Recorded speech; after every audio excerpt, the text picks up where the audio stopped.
Understanding merge conflicts in Git. Merge conflicts occur when Git cannot automatically combine changes from different branches.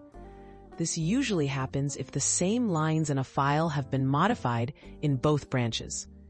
Understanding why conflicts occur is the first step towards resolving them confidently without risking any work you or your team have done. Spotting and locating conflicts. Git will alert you to conflicts during a merge with clear messages. Files with conflicts will have markers like exclamation points and parentheses. These markers highlight where your changes and incoming changes overlap, making it straightforward to see what needs attention.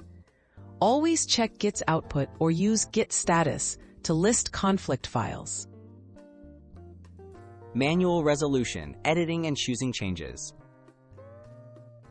To resolve a conflict, open the affected file in a text editor.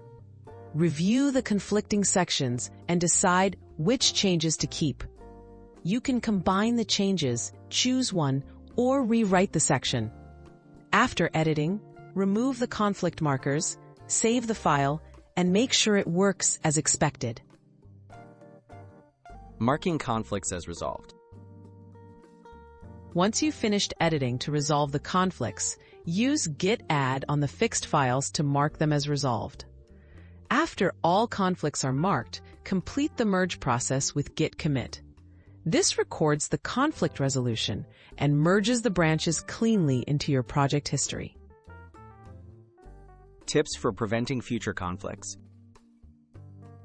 To avoid frequent merge conflicts, communicate with your team about active changes, pull updates regularly, and keep your branches focused and up to date.